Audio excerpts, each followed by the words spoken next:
और मैं विभा उपाध्याय आप सभी दर्शकों का अन्नदाता कार्यक्रम में स्वागत करती हूं। किसान बेहद परिश्रमी होते हैं। वे खेतों में जी तोड़ मेहनत करते हैं, जो अनाज, फल और सब्जियां उगाते हैं। हमारे देश की अर्थव्यवस्था का लगभग समूचा भार इन्हीं के कंधों पर है। ऐसे ही भारतीय किसानों को खेती बाड़ी से जुड़ी हुई बहुत सी नई, रोचक और लाभकारी जानकारियां देने के लिए हर रोज सुबह हम आपके साथ होते हैं। तो चलिए कार्यक्रम शुरू करने से पहले देखते हैं क्या है अन्नदाता के आज के कार्यक्रम में। हमारे राज्य में खरीफ मौसम में ली जाने वाली दलहनी फसलों में अरहर का प्रमुख स्थान है और जो किसान भाई इसकी खेती करना चाहते हैं वह अरहर का अधिक उत्पादन देने वाली किस्मों का चुनाव कर खेत की तैयारी करते हुए इसकी वैज्ञानिक तरीके से बुवाई किस तरह से करें, इस बारे में जानकारी के लिए मिलते हैं वरिष्ठ वैज्ञानिक डॉक्टर SV अग्रवाल से।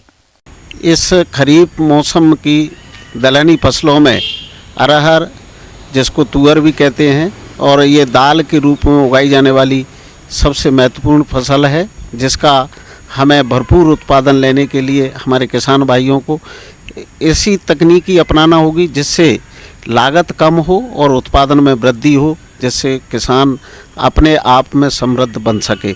यदि प्रजाति ऐसी जो कि कम अवधि की है और हम दूसरी फसल लेना चाहते हैं जिसमें ICPL 87 नाम की एक ऐसी प्रजाति है जो कि 150 दिन से पहले ही पककर तैयार हो जाती है, 140 दिन में। दूसरी ऐसी भी प्रजाति है जो कि TJT 501, ये प्रजाति भी 150 से 160 दिन में पककर तैयार हो जाती है। इस प्रजाति का अगर हम चयन करते हैं तो भी हम कम समय में पकने वाली गेहूं की प्रजाति रबी के मौसम में लगा सकते हैं। तीसरी बात यह है कि अगर लंबी अवधि की प्रजाति लगाना है, जो सिंगल फसल लेना है, तो इसमें एक जो प्रजाति है जिसका नाम है ICPL 87-119 और ये आशा के नाम से बाजार में उपलब्ध है। इस प्रजाति का भी हम बोनी कर सकते हैं। किसान भाइयों, विश्व स्तर पर अरहर उत्पादन में भारत का 90% योगदान है। तो आज हम बात कर रहे हैं अरहर के उत्पादन की उन्नत तकनीक के विषय में। तो सबसे पहली बात आती है भूमि के चुनाव की। तो इसके लिए हल्की दोमट अथवा मध्यम भारी प्रचुर स्फुर वाली भूमि जिसमें जल निकास की समुचित व्यवस्था हो उपयुक्त रहती है। अब बात करते हैं भूमि की तैयारी की। रेस्ड बेड मिट्टी से तभी बोनी हो सकती है जब आपने अच्छी तरीके से खेत की तैयारी कर ली हो। गर्मी में गहरी जुताई करने के बाद आप इसमें कल्टीवेटर या हैरो चलाकर क्रॉस में चलाएं, जिससे मिट्टी के ढिगले भुरभुरे हो जाएं, फूट जाएं और उनके जो मेड़ बनने का या बेड बनने का जो सिस्टम है वो अच्छी तरीके से काम कर सके और भुरभुरी होने पर वो सिस्टम अच्छा काम करता है और मेड़ें अच्छी बनती हैं, बोनी भी अच्छी होती है। अतः हमें खेत ये बोनी करने से पूर्व ही इसकी ये तैयारी कर लेना आवश्यक होता है। बीज जहाँ बोनी कर रहे हैं वहाँ पर खाद की मात्रा भी हम डालें। इसमें आवश्यक है कि आप नाइट्रोजन की शुरू की आवश्यकता की पूर्ति के लिए 20 किलो नाइट्रोजन प्रति हेक्टेयर डालते हैं। आप 8 किलो नाइट्रोजन प्रति एकड़ के हिसाब से इसमें उपयोग कर सकते हैं। इसका सबसे अच्छा कॉम्बिनेशन DAP है, जिसमें 1 बोरी DAP यदि आप डालते हैं तो ये 1 बोरी DAP से आपको 9 किलोग्राम नाइट्रोजन और 23 किलोग्राम फास्फोरस की मात्रा प्राप्त हो जाती है और ये बहुत अच्छा कॉम्बिनेशन है जिसकी बोनी हम इसके साथ में कर सकते हैं। 10 से 12 किलोग्राम पोटास की आवश्यकता होती है। जहाँ पर सल्फर की कमी है तो हमें सल्फर भी इसमें प्रति एकड़ के हिसाब से 10 किलो से 12 किलोग्राम डालना पर्याप्त होता है। पर बोनी के लिए ध्यान रखें कि यदि हमें सामान्य तौर से जहाँ कहीं खेत सीडल से बोनी करना है तब 8 से 10 किलोग्राम प्रति किलो एकड़ के हिसाब से बीज की आवश्यकता होती है। ये दोनों ही विधि में पर्याप्त होती है। इससे ज़्यादा बोनी करने से पौधे की संख्या तो बढ़ जाती है परंतु उनकी मोटाई और उनकी बढ़वार अच्छी नहीं होती है। बीमारी का प्रकोप न हो इसके लिए हम एक बीटावैक्स नाम की दवा बाज़ार में उपलब्ध है, जिसमें कार्बोक्सिन और थायरम दोनों दवाएं मिश्रित हैं। इसकी 2 ग्राम दवा प्रति किलो बीज के हिसाब से उपचार करना है। एवं फफूंदनाशक के बाद राइजोबियम कल्चर 4.10 ग्राम प्रति किलो की दर से बीजों को उपचारित करें, जिससे पौधों की बढ़वार अच्छी होगी। हमने जैसा अभी बताया कि सीड ड्रिल से बोनी कर सकते हैं या रेज्ड बेड से बोनी कर सकते हैं। रेज्ड बेड की बोनी में हमने ऐसा देखा है कि 75 सेंटीमीटर तक की दूरी पर ये बोनी हो सकती है। 60 से 75, 2 फुट से 2.5 फुट तक की चौड़ाई होती है और पौधे से पौधे की दूरी 15 से 20 सेंटीमीटर भी रहे तो पर्याप्त होती है। परंतु सीड ड्रिल में 30 सेंटीमीटर से ज़्यादा बोनी नहीं हो पाती है, चूँकि उसके अंदर स्पेस कम है तो पौधों की संख्या ज़्यादा होती है और ये सेट करना हमें आवश्यक होता है सीड ड्रिल का। तो ये अपने अनुसार आवश्यकता से जहाँ हमें ज़रूरत है उतनी दूरी अपन ये स्थापित कर सकते हैं। पर विशेष तौर से ध्यान रखने की बात है कि दूरी आपने कितनी भी रखी हो, पौधों की संख्या एक निश्चित होना चाहिए, चाहे वो सीड ड्रिल से बोनी करें या रेज्ड बेड में बोनी करें। किसान भाइयों, कृषि के जोखिमों को कम करने हेतु आप अरहर के साथ अंतर्वर्ती फसल रूप सोयाबीन की अरहर गन्ना, उरहर उर्द, अरहर मूंग, अरहर लोबिया लगा सकते हैं, जो अरहर की उत्पादकता को प्रभावित किए बिना इन फसलों से 4 से 7 क्विंटल प्रति हेक्टेयर अतिरिक्त उपज ले सकते हैं। हम जब बोनी करते हैं तो बोनी करने के बाद पानी गिरता है और फसल उगने के साथ साथ कचरा की मात्रा भी संख्या भी बढ़ जाती है। इसको रोकने के लिए बोनी के तुरंत बाद हम एक दवा जिसका नाम पेंडिमिथिलिन बाज़ार में जो कि कई नामों से मिलती है, आप उसको पेंडिमिथिलिन की जो मात्रा है ये 1 लीटर 1 एकड़ के लिए पर्याप्त होती है। परंतु आवश्यक ये है कि इसको स्प्रे करने के लिए हमें लगभग 200 से 250 लीटर पानी में घोलकर समान रूप से स्प्रे करें। पहले पेंडिमिथिलिन का स्प्रे कर लें, उसके बाद खड़ी फसल में हम गुड़ाई भी कर सकते हैं, निदाई कर सकते हैं। उसके माध्यम से भी हमें निंदा को नियंत्रित रखा जा सकता है। ये 45 दिन तक, 40 से 45 दिन तक एक अवस्था ऐसी होती है जब इसमें फसल में हमें निंदा को नियंत्रित रखना आवश्यक होता है। अतः किसान भाइयों, अभी आप जिस तरीके से ये लगाने की तरकीब आपको बताई गई है, यदि इससे आप अरहर की बोनी करते हैं, पौधे की रखवाली करते हैं, देख रेख करते हैं, संरक्षण देते हैं और पोषण करते हैं तो आपको अधिकतम उत्पादन इसका अरहर का प्राप्त कर सकते हैं। किसान भाइयों, अभी तक आपने खेती से जुड़ी हुई बहुत सारी उपयोगी जानकारियां देखी। अब लेते हैं एक छोटा सा ब्रेक, जल्द लौटेंगे और कार्यक्रम में आगे भी है खेती बाड़ी से जुड़ी हुई बेहद महत्वपूर्ण जानकारियां, तो बने रहिए हमारे साथ। ब्रेक के बाद आप सभी दर्शकों का अन्नदाता में एक बार फिर से स्वागत है। चलिए रुक करते हैं अपनी अगली कड़ी की ओर। मधुमक्खी पालन को किसान बड़ी तेजी से अपना रहे हैं, क्योंकि इस व्यवसाय में थोड़ी सी मेहनत करने पर अच्छा लाभ किसानों को मिल जाता है। लेकिन कभी कभी मधुबॉक्सों में कई शत्रु कीट अपना घर बनाकर काफी नुकसान पहुंचाते हैं। ऐसे में समय रहते इन शत्रु कीटों की रोकथाम करना बेहद जरूरी होता है। तो इसके लिए किसान कौन कौन से उपायों को अपनाएं, इस बारे में बता रहे हैं कीट वैज्ञानिक डॉक्टर दीपक कुमार जायसवाल। आज हम लोग बात करेंगे मधुमक्खी पालन में लगने वाले बहुत सारे रोग और कीड़ों के बारे में।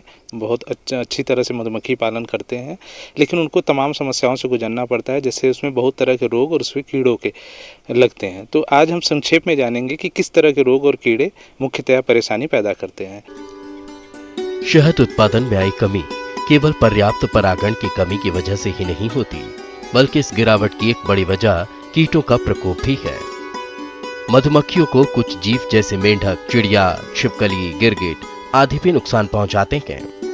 ये जीव मधुमक्खियों को पकड़कर खा जाते हैं। इसी तरह से कई प्रकार के वर्म भी मधुमक्खियों को पकड़कर मार देती हैं। कभी कभी तो इनके प्रकोप से मधुमक्खियों की पूरी कॉलोनी तक नष्ट हो जाती है। इसी प्रकार चींटियां मधुमक्खियों को पकड़कर मार देती हैं, साथ ही छत्ते में लार्वा और शहद को भी खा जाती हैं। अब आप बात करते हैं हम लोग कीड़ों के बारे में। तो इसमें मुख्य रूप से अकैरिना रोग लगता है, जो कि अष्टपदी माइट्स की वजह से लगता है। और इसमें जो सबसे बड़ा समस्या रहता है वो वरोआ माइट का रहता है। तो वरोआ माइट भी अष्टपदी होता है, उसमें 8 पैर होते हैं और यह मतलब चूस लेता है। जिसने वयस्क हैं और शिशु हैं, मुख्यतः इसमें देखा जाता है कि नर पशुओं को, ये नर मधुमक्खियों को ज़्यादा पसंद करते हैं। और जैसे हमारे जीव जंतुओं में और हमारे मनुष्यों में जिस तरह से मच्छर हमारा खून चूसते हैं, उसी तरह उसमें वो एक चीज़ और देखा गया है कि जो 10 दिन से कम आयु के जो शिशु रहते हैं, उनका रस चूसने में इनको ज़्यादा पसंद करते हैं, उसको ज़्यादा प्रेफर करते हैं। मधुमक्खियों में लगने वाले कीटों में सबसे घातक माइट कीट होता है। माइट कीट एक परजीवी कीट है जो अन्य फसलों के साथ मधुमक्खी पालन में भी पाया जाता है। जिस भी मधुमक्खी में यह कीट होता है उसके अंडे, ब्रूड और उसके पंख कट जाते हैं। इस तरह से मक्खी विकलांग हो जाती है, जिसके साथ कि मक्खी का विकास रुक जाता है। कुछ माइट मक्खियों को अपनी चपेट में इस कदर ले लेते हैं कि मधुमक्खियों पर प्रहार करते हुए छत्ते में घुसकर लार्वा को भी नुकसान पहुंचा देते हैं।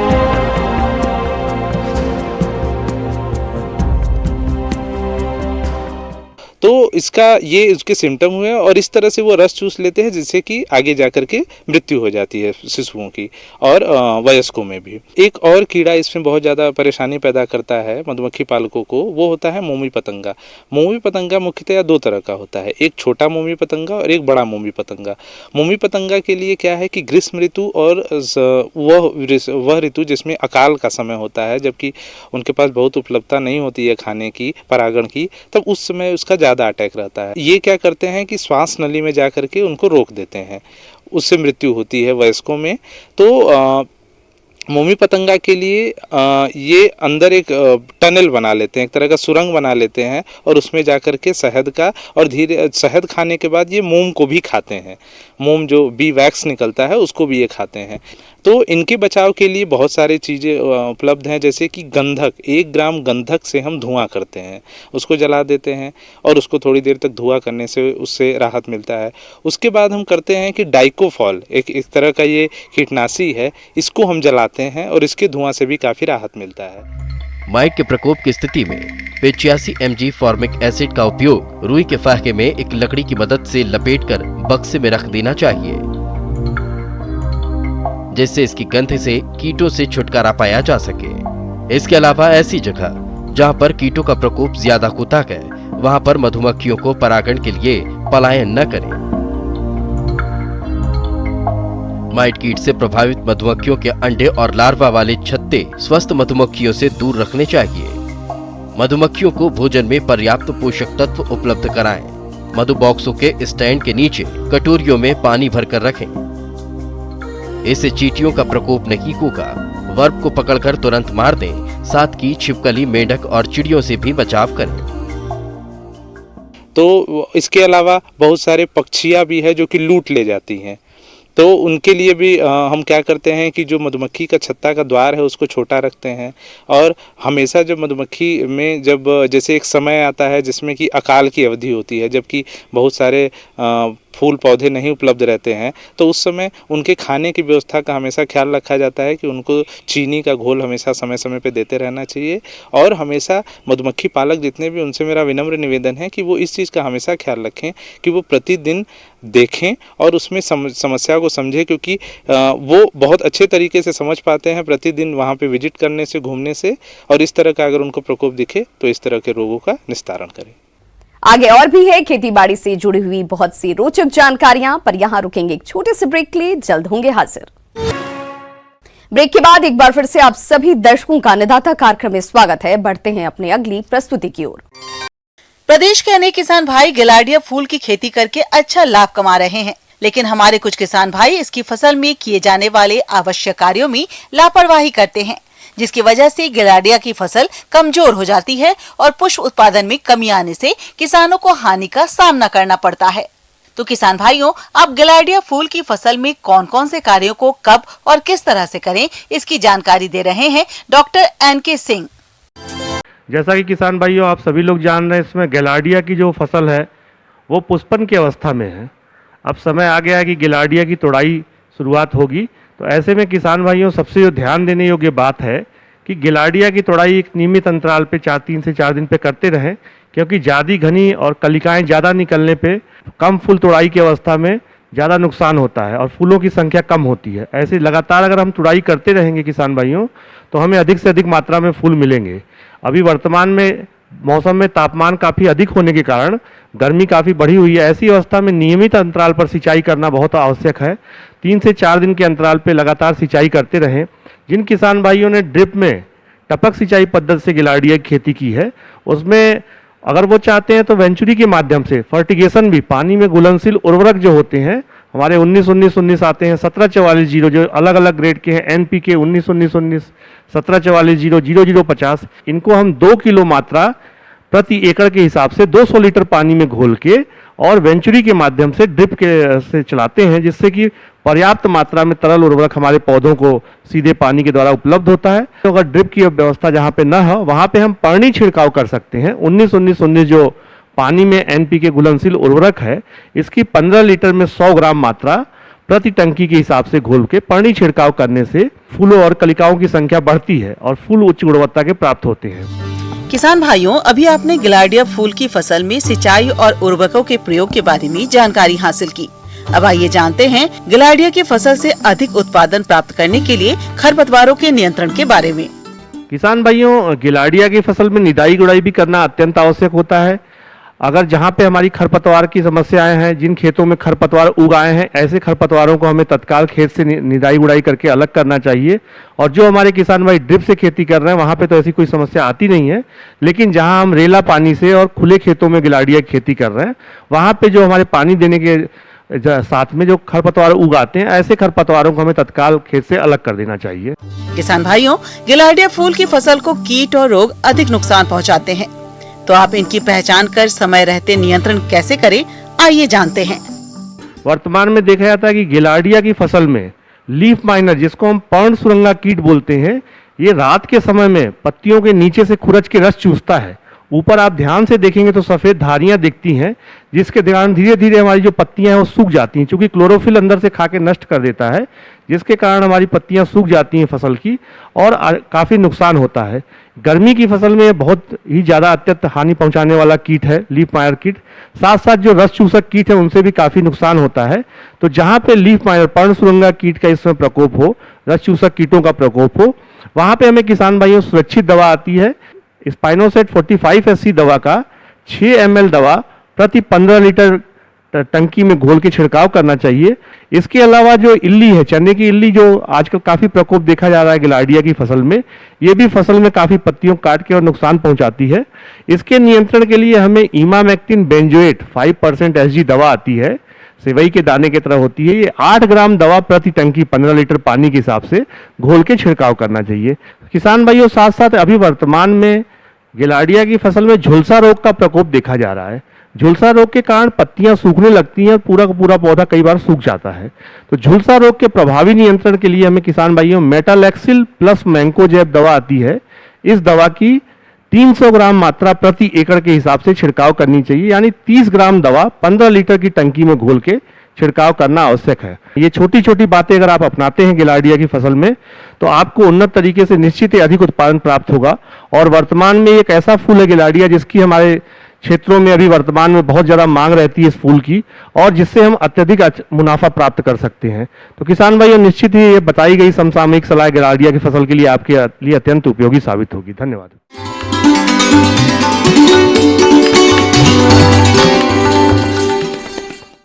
अन्नदाता हेल्पलाइन निशुल्क फोन संपर्क सेवा के माध्यम से आपके द्वारा पूछे गए प्रश्नों में से 1 या 2 महत्वपूर्ण प्रश्न को हम अपने कार्यक्रम में शामिल करते हैं, और इसी के तहत आज का चयनित प्रश्न और उसका जवाब इस प्रकार है। अन्नदाता निशुल्क फोन संपर्क सेवा के माध्यम से पूछे गए प्रश्नों में से आज हमने जिस प्रश्न को कार्यक्रम में शामिल किया है उसे पूछा है ग्राम कटंगी, जिला बालाघाट के कृषक मोहन पटेल ने। यह ऋषि मशरूम उत्पादन तकनीक के बारे में संपूर्ण जानकारी चाहते हैं। तो मोहन पटेल जी, आपकी जानकारी के लिए प्रस्तुत है कार्यक्रम का ये अंश। किसान भाइयों, आज हम एक ऐसे मशरूम की बात करेंगे जिसमें काफ़ी औषधीय गुण रहता है, मेडिसिनल प्रॉपर्टीज होती है जिसकी, जिसे ऋषि के नाम से जाना जाता है या गैनोडर्मा के नाम से भी जाना जाता है। और काम शुरू करने से पहले मार्केट का भी आपको ध्यान रखना है। आपने अपने आसपास के और जगह पर इसकी मार्केट को टैप करना है। जैसे आपको मार्केट मिल जाएगा तब जाके आप इस काम को शुरू कर सकते हैं। ऋषि मशरूम, जिसे गैनोडर्मा के नाम से भी जाना जाता है, इस मशरूम का हमारे जो किसान भाई उत्पादन करना चाहते हैं वो किस तरह से करें इसकी खेती, आइए जानते हैं। खेती करने के लिए इसकी टेम्परेचर रिक्वायरमेंट है वो 30 से 35 डिग्री सेंटीग्रेड है, क्योंकि ये कुछ पेड़ों का पैरासाइट भी है, कुछ पेड़ों को मार देता है। तो क्रॉप को जब फसल ले लेते हैं उसके बाद डिस्पोज करने से पहले बेगों को कमरे के अंदर ही ट्रीट करें, फॉर्मलिन से ट्रीट करें, या ऐसी जगह पर इन जो बचे अवशेष है उसको जला दें ताकि ये बाहर ना फैल सकें और पेड़ों को नहीं मार सके। इसकी खेती आमतौर पर लकड़ी के बुरादे पे की जाती है, खासकर वो उन पेड़ों का बुरादा जिनके पत्ते चौड़े होते हैं। और जैसे कि इसका जो पोषाधार या सबस्ट्रेट कहते हैं उसको तैयार करने के लिए हम, जैसे मान लीजिए 1 क्विंटल आपने बुरादा लिया लकड़ी का, उसमें 20% चोकर, 1% कैल्शियम कार्बोनेट और 0.5% जिप्सम मिला देते हैं। पहले तो सबस्ट्रेट को जो बुरादा है उसको अच्छी तरीके से भिगो देते हैं। भिगोने के बाद जो बाकी मटेरियल है उसको अच्छी तरह से मिलाकर 1.5 से 2 kg सबस्ट्रेट जो पोषाधार है पीपी बैग में भरते हैं। अगर आप इससे ज़्यादा मात्रा में सबस्ट्रेट भरते हैं तो इसमें ऑटोक्लेव की दिक्कत आएगी, इसमें स्टरलाइजेशन प्रॉपर नहीं हो पाता। और उसके बाद जब ऑटोक्लेव करेंगे, जब बैग ठंडे हो जाएंगे तो उसमें इसकी बिजाई की जाती है 3% के हिसाब से, क्योंकि इसमें टॉप लेयर से पानी की संभव हो पाता है। तो नॉर्मली एक बैग में 30 से 35 ग्राम बीज डालते हैं हम लोग, और बीज डालने के बाद इसको 24-25 डिग्री पर रखते हैं बीज फैलने के लिए। लगभग 40 से 45 दिन में इसमें बीज पूरी तरह से फैल जाता है। और जैसे ही बीज फैल जाएगा तो उसके बाद इसमें हम लोग ऊपर से काट देते हैं, और कमरे का टेम्परेचर 30 से 35 डिग्री सेंटीग्रेड और कमरे में नमी 80 से 85% रखते हैं। और 10 से 12 घंटे के लिए लगभग 1000 लक्स लाइट इसको देना पड़ता है। तो ये कंडीशन देने के 5-7 दिन के बाद इसमें छोटे छोटे पिन हेड्स बनने शुरू हो गए, जो आगे 5 से 7 दिन में आपके जो पूरी तरह मैच्योर हो जाएगी फ्रूट बॉडीज। इस तरीके से आप लगभग 6 महीने तक 4 फ्लश ले सकते हैं, और 45 से 50% इसकी बायोलॉजिकल एफिशिएंसी है। इस मशरूम को सुखाकर आप अच्छे पेट जार्स में स्टोर कर सकते हैं, और जैसे ही मार्केट मिले या दूसरे फॉर्म में इसको मार्केट कर सकते हैं। किसान भाइयों, ये मशरूम औषधि गुणों के कारण स्वास्थ्य के लिए बेहद फायदेमंद होता है। इसलिए अगर आप बाजार मांग के अनुसार इसकी प्रजातियों का चयन करके उत्पादन करते हैं तो आपको इसका बाजार में अच्छा भाव मिलेगा।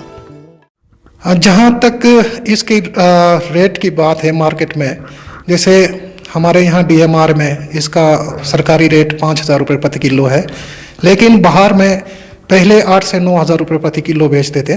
लेकिन अब वो लोग एक ही फ्रूट बॉडी, एक ही मशरूम लगभग 4 से 5 इंच डाया का 150 से 200 रुपये में बेचते हैं। और इसके भी कई किस्में हैं, लगभग 250 प्रजातियाँ हैं इसकी। लेकिन जो रेड कलर का या डार्क ब्राउन कलर का आएगा उसकी मांग मार्केट में ज़्यादा है। तो ये आपको देखना है कि आपने कौन सी प्रजाति का चयन करना है ताकि उसका मार्केट में आसानी से खपत हो सके। किसान भाइयों, अन्नदाता आपकी सेवा के लिए संकल्परत है। कृषि संबंधित समस्या और सुझावों के लिए आप हमें इस पते पर संपर्क कर सकते हैं। प्रोड्यूसर अन्नदाता, news 18 Madhya Pradesh Chhattisgarh, Ramoji film city Hyderabad 501512। साथ ही आप हमें ईमेल भी कर सकते हैं। हमारा ईमेल है p18annadatamp@nw18.com। इसके अतिरिक्त आप हमें निःशुल्क हेल्पलाइन नंबर 180041921555 पर सोमवार से शनिवार सुबह 10 बजे से शाम 4 बजे के बीच संपर्क कर सकते हैं।